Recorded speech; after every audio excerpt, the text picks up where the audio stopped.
everyone, it's Haley, and today I'm going to be doing a spoiler-free review for This Savage Song by Victoria Schwab.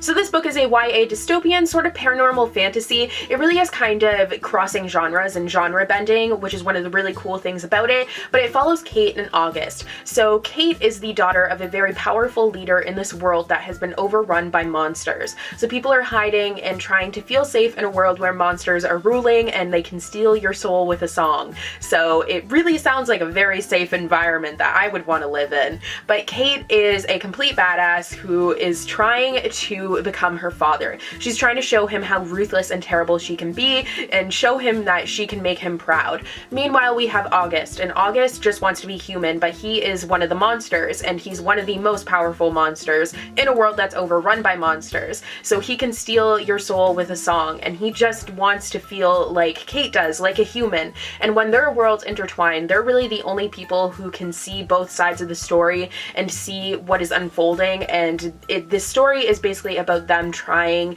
to figure out what is going on in a world where everything is just craziness.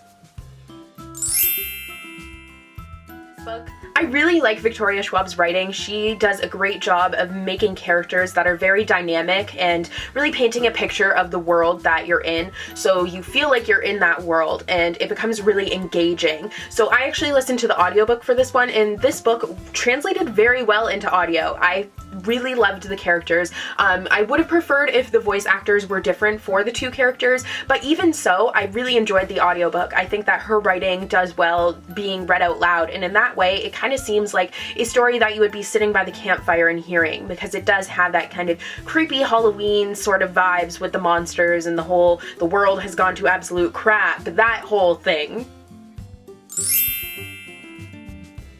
But I do really love her writing. I find that she has a way with words that, I mean, not many writers really have, and she uses that to her advantage. And I actually have read another book of hers. I read The Archived, and I didn't enjoy it so much, but that was because I had previous expectations for it, where I thought the story was going to be completely different than what it was. But this one I went into just not really knowing much about and just diving into it, and I ended up really enjoying it, and I was able to really engage with her writing.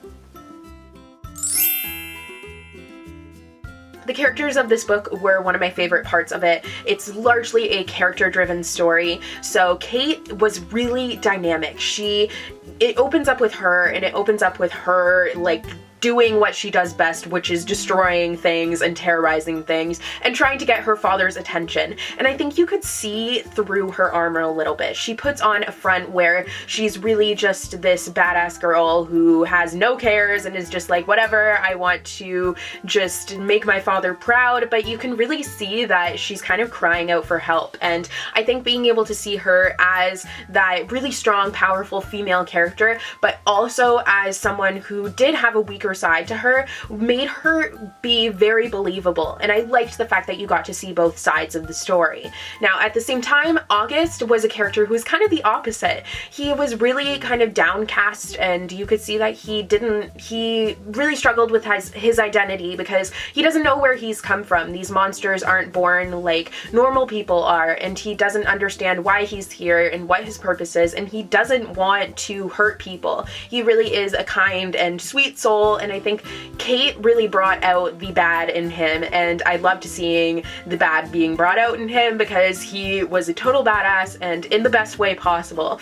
And I think his understanding of the world and his view of it was very interesting to read about, especially since he is one of the monsters in a world that is absolutely terrified of these monsters.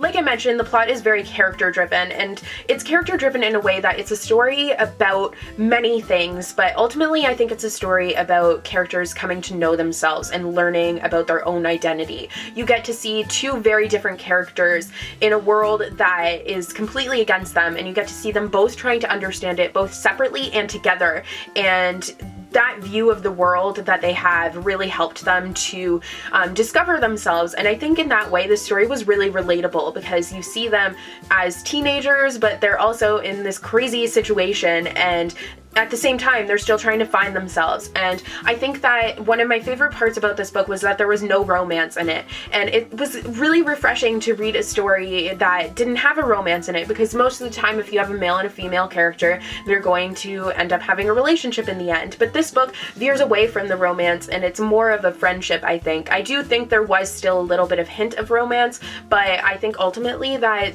they were just really great friends, and you get to see their contrasting worlds and their contrasting worldviews come together and create this whole new understanding of the world when they start to talk together more. I just really enjoyed how they interacted in their relationship. I think it was really nice to read from.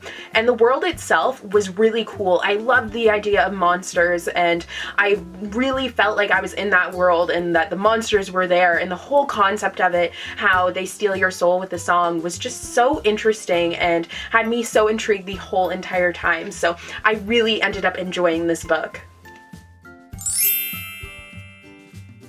So overall, I ended up giving this book a 4.5 out of 5 stars. I really enjoyed it, thankfully, because I was really nervous that I wouldn't end up liking anything by Victoria Schwab. She does have quite the fan club, but since I didn't enjoy her first book, I was really apprehensive, but I did end up really enjoying it, and I'm excited to delve into more of her stuff, and I'm definitely excited for the next book in this series. I believe it's a trilogy, I don't really know. It's called The Verity Monsters, I know that for sure. So there is definitely more than one book, and I'm really looking forward to seeing where it is going to go. So that is all for today's review. I hope you guys enjoyed. Let me know if you have read this book, your thoughts on it, and yeah, I'll see you guys in the next video. Bye!